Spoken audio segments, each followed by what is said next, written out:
হযরত আনাস রাদিয়াল্লাহু তাআলা আনহু থেকে হাদিস রাওয়ায়াত উনি বলেন, আল্লাহ রাসূল সাল্লাল্লাহু তাআলা আলাইহি ওয়াসাল্লামের যখন চুল মুবারক কাটা হতো, সাহাবায়ে কেরাম চতুর্পাশে ঘুরতে থাকতেন।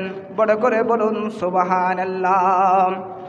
সাহাবায়ে কেরাম চতুর্পাশে ঘুরে ঘুরে তাকিয়ে থাকতেন, কখন আল্লাহ রাসূল সাল্লাল্লাহু তাআলা আলাইহি ওয়াসাল্লামের পবিত্র চুল মুবারক কাটা হবে আর কখন তারা হাতের মধ্যে নেবে। বড় করে বলুন সুবহানাল্লাহ।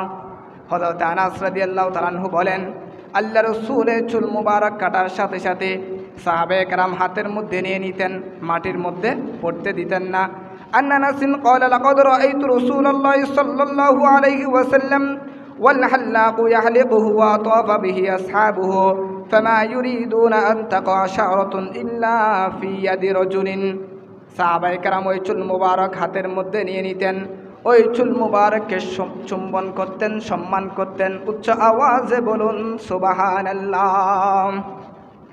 হযরত আনাস রাদিয়াল্লাহু তাআলা আনহু বলেন, আল্লাহ রাসূলের যখন চুল মুবারক কাটা হতো, ওই সময় সাহাবায়ে কেরাম চতুর্পাশে ঘুরতে থাকতেন যে কখন আল্লাহ রাসূলের চুল মুবারক কাটা হবে আর কখন সাহাবায়ে কেরাম হাতে তা সংগ্রহ করে নেবেন। বড় করে বলুন সুবহানাল্লাহ। আল্লাহ রাসূল সাল্লাল্লাহু তাআলা আলাইহি ওয়াসাল্লামের চুল মুবারক কাটার সময় সাহাবায়ে কেরাম আল্লাহ রাসূলের চুল মুবারক মাটিতে পড়তে দিতেন না, এর আগে আগে হাতের মধ্যে নিয়ে নিতেন। বড় করে বলুন সুবহানাল্লাহ। হাদিসে পাকের মধ্যে আছে, হযরত আনাস রাদিয়াল্লাহু তাআলা আনহু বলেন, সাহাবায়ে কেরাম আল্লাহ রাসূলের চুল মুবারক হাতে নিয়ে বাড়ির মধ্যে চলে যেতেন।